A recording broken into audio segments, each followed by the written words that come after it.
Thank you. That's a hard act to follow.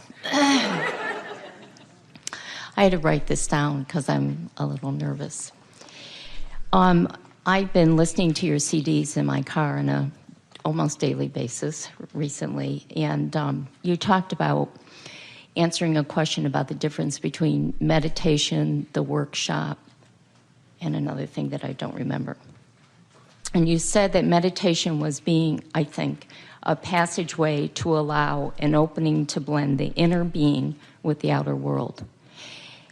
And I was wondering if you would elaborate on that so that I would have a clearer understanding. Well, from our perspective, if we were standing in your physical shoes, this is the way we would utilize the tool of meditation. It's a process for raising vibration, period. It's not a process where you get in and make something happen in terms of identifying it and setting goals about it and speaking more clarity about it. That's more like what a workshop is. In other words, a workshop is where you focus your mind with the details of something that you want, where meditation is almost the opposite of that. Meditation is like the allowing part of the equation, while doing a mental workshop is like the asking part of the equation.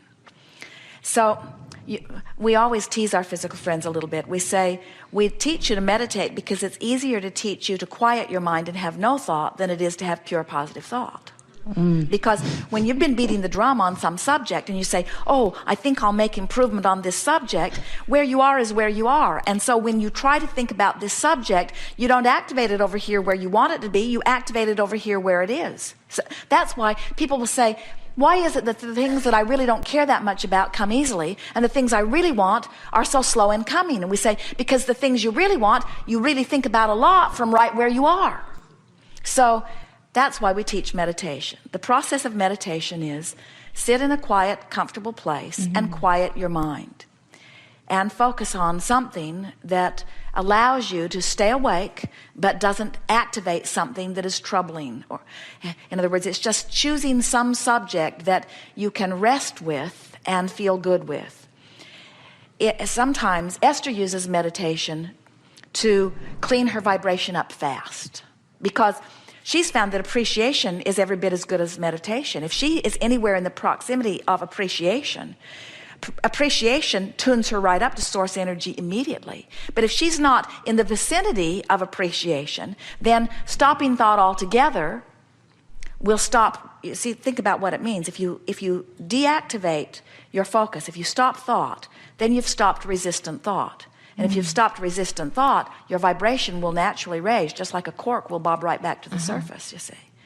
So use meditation to raise your vibration, and use the workshop to identify more specifically what you're wanting. Now, why would anybody need to offer a workshop anyway? If contrast causes you to launch rockets of desires, and that's step one, asking, and then you meditate or bask or do things that feel good, which causes your vibration to raise to the level of what you're asking for, that's the answering step 2 and the receiving step 3, then why would anybody ever want or need to get into a workshop where you are specifically asking for things? Because it's fun. It's really, really fun once you get the hang of how worthy and capable you are to be specific, to specifically ask for something and know you're not in alignment with it, and then deliberately get into alignment with it and feel the release of resistance and the subsequent alignment, and then to get to see the manifestations coming into place. And it's just delicious creating. It's the same reason that the sculptor doesn't take the big wad of clay and slap it down and say, there, it's finished. Can you help me to understand the difference between the saying letting go and letting God and deliberate creation of what we want? Well, when we were calling this the science of deliberate creation, it was harder for people to see the compatibility with the statement, let go and let God. But as we start talking about the art of allowing, that really is in vibrational alignment with let go and let God. And that we always have to clarify that you are the God in physical form that has launched the creation, that you are now detaching from the resistance and letting the resources of the universe now give you what you're asking for.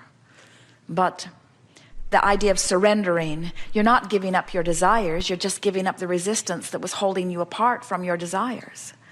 I see. You can't stop wanting. You cannot become less than you have become. Oh, everything that we talk about all day in these gatherings is this vibrational relationship between your practiced vibration and the vibration of your source. Now, we haven't talked about this here today, and we want to give this to you because this is a very meaningful place in this. Do you hear us when we say, ask and it is given? And do you understand that step one is your asking, and contrast helps you to do that. And step two is source answers. And then step three is you've got to let it in. In other words, that you've come along with us on these ideas. So now we're saying to you that the reason that we can unequivocally say to you, when you ask, it is given, is because when the contrast causes a desire to be born within you, you are so trusted by source out here on this leading edge place to selfishly request the very best possible thing for yourself, that source agrees instantaneously and goes along with it. Now hear that. We don't think you quite heard it, and it's so important that you hear it. You are the leading edge of thought, and you are selfishly oriented. You and every point of consciousness in the universe, which means the one-celled amoeba in the ocean is having an experience of perspective and is having preferences, even though they're different than yours and spoken differently than yours. Every point of perception or perspective is having preferences born. In other words, this would feel better than this, and this would feel slightly better. The cells in your body are constantly asking selfishly for the very best thing that they can individually achieve, which is what makes the continuity of your whole work the way it does, you see. So can you feel the perfection of this? That if every point of consciousness is selfishly asking for what's best for it, then what's best for the whole is always happening all around, you see? Yes. So now take that thought and flow with us a little bit. So here you are out here on the leading edge of thought, and you had exposure to an experience that is causing you to personally and selfishly prefer something beyond what you've got. And source says immediately, faster than you could even listen, yes to that. So that means point one of this vibrational relativity has happened. What you want and source are there. But where are you in relationship to it? Still complaining? Still worried? Still unhappy? Source and what you want has joined your vibrational escrow and is there waiting for you. That's what that buffer of time is, waiting for you to find somehow, some way to be a vibrational match to what you are asking for. So can you feel how delicious it is once you've shown yourself that? And you can do that today. You got depressed and you got all the way to anger. You've shown yourself that you are empowered. You've shown yourself that no matter what, you can and if you can go there, then you can go there. And if you can go there, then you can go there. And if you can go there, then you can go there. In other words, if you can get from depression to anger, then you can get from anger to frustration. And then from frustration to hopeful, and from hopeful to believing, and from believing to knowing, and from knowing into the ecstasy that is natural to you. And we have to say to you that there is no end to relief. In other words, we cannot stop being where we are and expanding into more. The expansion never stops for any of us. So what's happening with so many people is that, and what is the reason for all of your emotional response to your life is this vibrational relativity between who you're being in this moment and who you really are being in this moment. So something happens which causes you, and it happens all day, every day, which causes a new desire to be born. And when that happens, you got to get up to speed with a new desire. You can't pull back. So if somebody says, let go and let God, we promise you they're not saying pull back those desires, because that defies the way the universe is established. It defies all the laws of the universe as we know them to be, you see.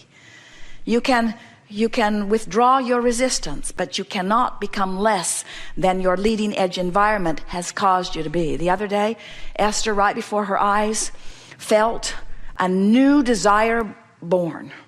She felt it happen. Jerry was standing right next to her. She looked at him and she said, uh-oh.